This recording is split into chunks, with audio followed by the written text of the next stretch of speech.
हाय। आज हम बात करेंगे दो शेयर के बारे में। पहला है राज रतन, ठीक है, और दूसरा होगा तत्वा। इसका मैं कोशिश करूँगा कुछ हम टेक्निकल के साथ साथ थोड़ा फंडामेंटल भी थोड़ा रीड कर पाएँ और उसके बारे में पूरा एक्सप्लेन करेंगे। और ये कोई बाय सेल रिकमेंडेशन नहीं है, ये सिर्फ हम एजुकेशन पर्पज़ से कि हम कैसे बेटर अपना चार्ट रीडिंग कर सकते हैं। और मोस्ट प्रॉब्लली देखा होगा कि मैं कोई इंडिकेटर यूज़ नहीं करता हूँ, सिंपल एक कैंडल के सेटअप के ऊपर मैं पूरा एक्सप्लेन करता हूँ। तो पहली चीज़ अभी जो मुझे दिख रहा है, राज रतन अपना एक सपोर्ट जोन पे आ गया है और ये सपोर्ट जोन है लगभग 480 का। जब तक ये 480 के नीचे, मोस्ट प्रॉब्ली मंथली कैंडल, अगर सेफ ट्रेडर हैं तो हम वीकली कैंडल भी जा सकते हैं, जब तक ये इसके नीचे क्लोज नहीं हो रहा तो हम इसमें एक बाइंग जोन देख रहे हैं। और मैं इसके लिए यहाँ पर एक रिवर्सल का पूरा एक व्यू देख रहा हूँ। रीज़न क्या है, जब भी इसने लास्ट टाइम एक हाई बनाया था, यहाँ पर काफ़ी टाइम सस्टेन किया था, देन ब्रेक। मैंने एक अगर निफ्टी का आप 2-3 दिन पहले का वीडियो देखोगे, मैंने उसमें अच्छे से एक्सप्लेन किया था कि जब भी कोई एक रेजिस्टेंस बने और वहाँ पे कुछ टाइम होल्ड करके अगर ब्रेकआउट दे तो वो अच्छा ब्रेकआउट है, अदरवाइज़ वो एक तरीके से फॉल्स ब्रेकआउट होता है। यानी कि एक मैं बताता हूँ क्या हो, अगर एक ये रेजिस्टेंस गया और यहाँ से इसने एक डिप बनाया और उसके बाद सडन ये मूव कर रहा है तो वो अच्छा ब्रेकआउट नहीं है। यहाँ पर उसने 4-5 कैंडल मूव मंथली कैंडल पे दी, देन उसके बाद ब्रेकआउट करा, तो ये एक अच्छा मूव करने के चांसेस होते हैं।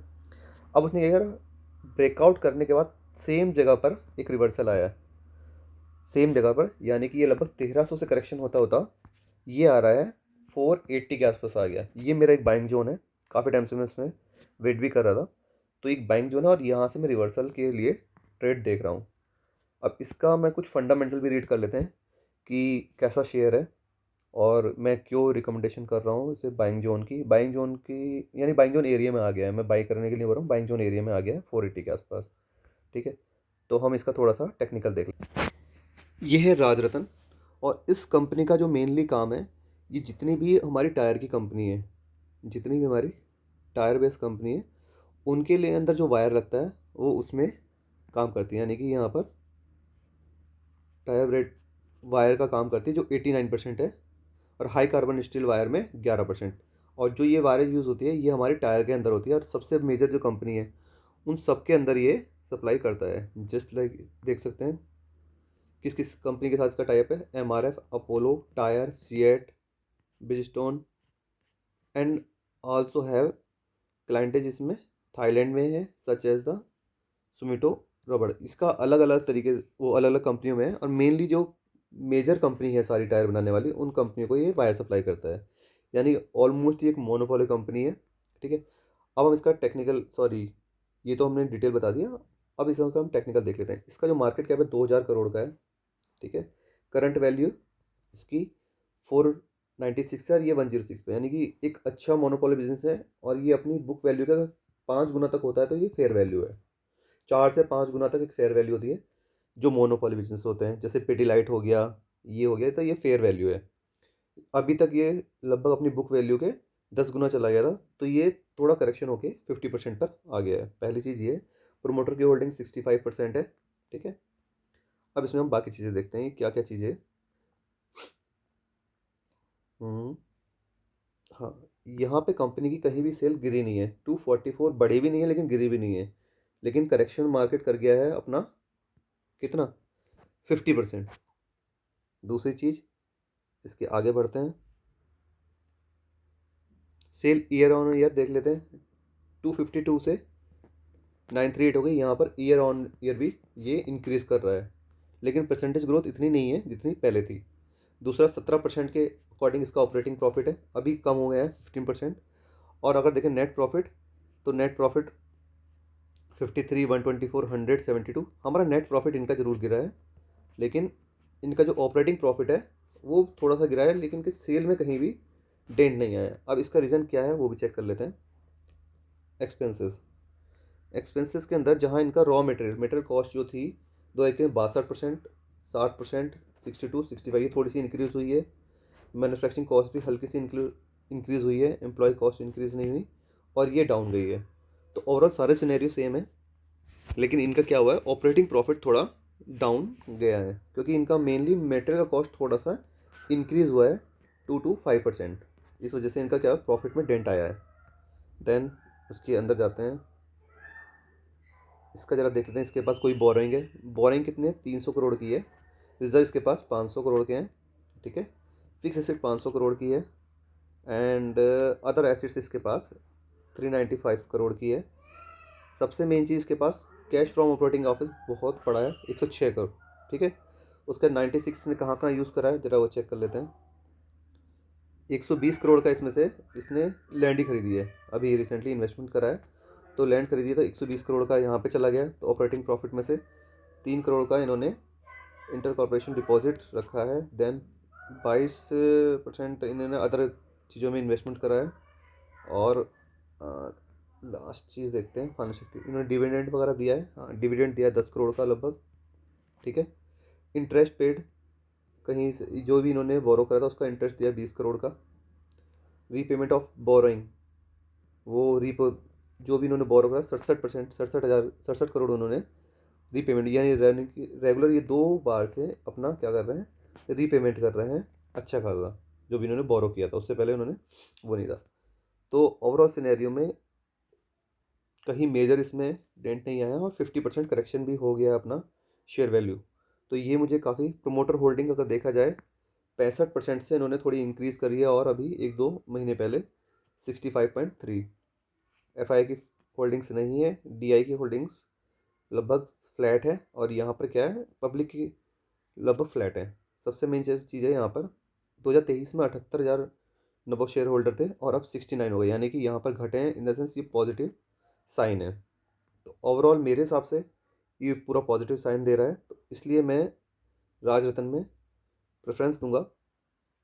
मतलब मेरी रिकमेंडेशन, पर्सनल व्यू मेरा रहेगा, रिकमेंडेशन तो नहीं बोलूँगा, पर्सनल व्यू रहेगा कि हम राज रतन में जा सकते हैं। सेकंड है तत्वा। थोड़ा सा वीडियो लंबा हो रहा है क्योंकि मैं टेक्निकल भी साथ साथ में थोड़ा एक्सप्लेन करना चाह रहा था। नेक्स्ट है तत्वा। यह तत्वा, तत्वा जहाँ पर अपना आईपीओ आया था लगभग 2200 के आसपास से, वो लगभग 66% करेक्ट हो चुका है वहाँ से, और अभी आया 850 के आसपास, जो इसकी एक फेयर वैल्यू है। काफ़ी हाई वैल्यू पे ये हुआ था। देन उसके बाद उसने हाई बनाया लगभग 2800 के आसपास का, और अब 800 के आसपास आया है, जो मुझे एक वैल्यू दिख रही है। ये मेरा 800 के आसपास से लेके, अराउंड 800 से लेके 750 यानी 740 के आसपास ये मेरा बाइंग जोन है मेरे सेटअप के अकॉर्डिंग। और मैं यहाँ से एक रिवर्सल देख रहा हूँ इसमें अच्छा खासा। अगर ये 750 के नीचे या 30 के नीचे अगर ये गया तो मैं अपना ऐसा लेने का ट्राई करूँगा। और यहाँ पर एक बाइंग जोन मुझे दिख रहा है क्योंकि 3 महीने होल्ड हो रहा है ये कितने डाउन साइड के बाद, और यहाँ से एक पूरा रिवर्सल के चांसेस हैं। अब इसका हम थोड़ा फंडामेंटल भी देख लेते हैं। बेसिक टेक्निकल में पूरा बताने के लिए नहीं है मेरे पास पूरा, लेकिन मेरा एज़ पर सेटअप कोई 66% अपने जो हाँ भी ओपनिंग जो आईपीओ आता है वहाँ से करेक्शन पे आता है, तो मैं उसमें बाइंग करने की कोशिश करता हूँ अगर फंडामेंटल लगभग ठीक ठाक है तो। जैसे पेटीएम वगैरह है उसमें नहीं, लेकिन इसमें फंडामेंटल ठीक ठाक है, तो मैं कोशिश करूँगा कि इसमें अपना एक इन्वेस्टमेंट बनाने की कोशिश करूँगा। लेकिन मेरा एसएल फिक्स रहेगा 330 के नीचे अगर मंथली कैंडल क्लोज होती है तो मैं एग्जिट कर जाऊँगा, या डेली कैंडल भी क्लोज होगी मैं एग्जिट हो जाऊँगा, लेकिन री एंट्री कर सकता हूँ जब वो दोबारा से मेरे इसी बाइंग जोन के अंदर आ जाए। क्योंकि अगर मंथली कैंडल शुरू में ही डाउन साइड चला गया, उसका काफ़ी लंबा डाउन साइड जा सकता है, तो मैं क्या कोशिश करूँगा डेली टाइम फ्रेम पे 1-2 ऐसा लेने के लिए रेडी रहूँगा। इन केस कभी रिवर्सल आता है 350 के आसपास तो मैं फिर से बाइंग इसमें कोशिश करूँगा बाइंग की। तो ये बेसिक सिनेरियो है। और अगर हम इसका फंडामेंटल देखें तो वो भी देख लेते हैं। तत्वा TATV, ये काफ़ी पुरानी कंपनी है, 1996 की कंपनी है बेसिकली। और ये स्ट्रक्चर डायरेक्टिंग एजेंट SDA में काम करती है, ठीक है ना। लार्जेस्ट मैन्युफैक्चर है अपने इंडिया का, ठीक है। मेजर चीज़ तो यही है। अब इसमें देख लेते हैं इसमें मार्केट कैप कितना है। लगभग ये 1900 करोड़ का मार्केट है। जो मीडियम कंपनी होती है उसमें मोनोपोली नहीं होती, तो लगभग 3 गुने का या 2.5 गुने का हम इसमें करंट वैल्यू और इसमें डिफरेंस रहे तो चलेगा। मैंने बताया मोनोपोली में 5%, 5 गुने का, अदरवाइज इसमें 2 गुना या 3 गुने के आसपास का मार्जिन चल सकता है। अभी तक ये था लगभग 5 से 7 गुना, तो ये करेक्शन होके आया है अच्छा। ठीक है, प्रोमोटर की होल्डिंग 72% ही है, काफ़ी मेजर इन्होंने होल्डिंग्स चल रही है। लेट्स सी इसके अंदर जाते हैं और चीज़ें देखते हैं क्या क्या है। यहाँ पर डिविडेंड पे आउट नहीं कर रहे, ये कोई वो नहीं है। 2.7% है, ये ठीक है अपना। Company has a low return equity अभी, क्योंकि पिछले 3 साल में इसने वो बनाया नहीं, और प्रोमोटर ने थोड़ी अपने 3 साल के अंदर डिक्रीज़ करी है। तो इसके अंदर चले जाते हैं।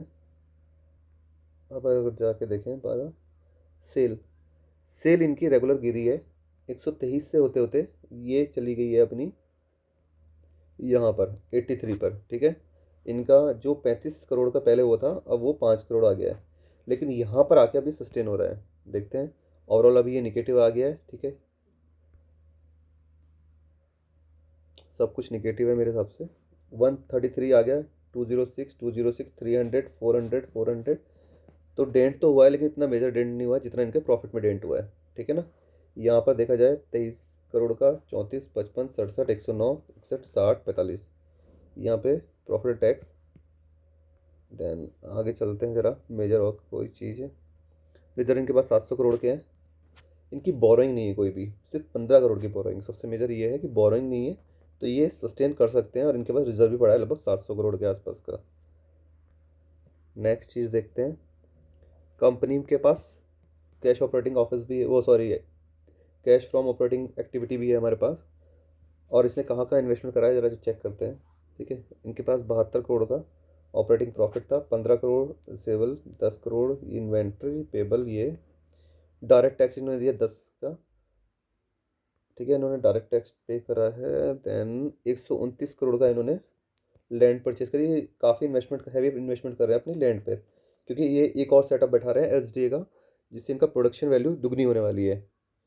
ठीक है, देन इसमें इन्होंने क्या करा है, इन्वेस्टमेंट परचेज करी है 10 करोड़ के आसपास की, यहाँ भी अदर इन्वेस्टमेंट। और लास्ट चीज़ देखते हैं, इन्होंने कोई डिविडेंड वगैरह तो आई थिंक दिया नहीं मेजर। इन्होंने 5 करोड़ का डिविडेंड दिया, क्योंकि कोई इनका ये नहीं है। और अपने जो बोरिंग थी, बोरिंग में से इन्होंने क्या करा, अभी मेजर वैल्यू निकाला है 155 करोड़, इसलिए इनके पास अब कोई मेजर लोन भी नहीं है। तो सबसे मेजर है, इन्होंने रिसेंटली अपना सारा जो कर्जा है वो हटा दिया, लैंड परचेज करी, और ये अब इन्वेस्टमेंट कर रहे हैं, और एसडीए का एक और सेटअप बैठा रहे हैं, जो इनकी कॉन्फ्रेंस कॉल थी और उन्होंने डिटेल में बताया था। लेट्स सी, इनका 80% का इनका था, और धीरे धीरे इन्होंने 70%, 7% का इन्होंने कम कर दिया 3 साल के अंदर। एफआई ने होल्ड रखा है, डीआई ने हटा दिया है, और यहाँ पर पब्लिक ने बढ़ाया है। यहाँ पर एक जो थोड़ी सी यहाँ पर नंबर्स ऑफ शेयर होल्डर यहाँ पे देखा जाए तो 88,000 थे, यहाँ 80,000 के आसपास हैं। तो अभी बीच में कम हुए थे, लेकिन अभी यहाँ बढ़े हैं। एक चीज़ मैं देखना चाह रहा हूँ, पब्लिक के अंदर कौन कौन है। पब्लिक के अंदर कोई मेजर तो ऐसा वो है नहीं, तो मेरे हिसाब से इसमें एक ट्रेड बना सकते हैं। थोड़ी रिस्की है, पर इसमें मेन चीज़ इन्होंने कोई डेंट वो बोरो नहीं है, सारा इन्होंने रिपेमेंट करा है, और एक नए सेटअप में इन्होंने इन्वेस्टमेंट करा है। तो उसके लिए मैं एक तत्वा में यहाँ पर एक बाइंग के लिए सोचूंगा, और मेरा लेकिन एसएल स्टिक एसएल होगा, जो होगा 730, इसका एसएल होगा। ठीक है, और थोड़ी क्वांटिटी में यहाँ बाई करने की कोशिश करूँगा। जो मेरा सिनेरियो है लगभग इसका 50%, यानी कि यहाँ तक मैं एक 1600 के आसपास तक मैं इसमें, यानी कि 100% विद इन 2 ईयर के आसपास मैं इसमें टारगेट देख रहा हूँ। तो ओवरऑल ये 2 शेयर थे जिसमें मैं सोचता आप लोगों से डिस्कस करूँ। Thank you very much.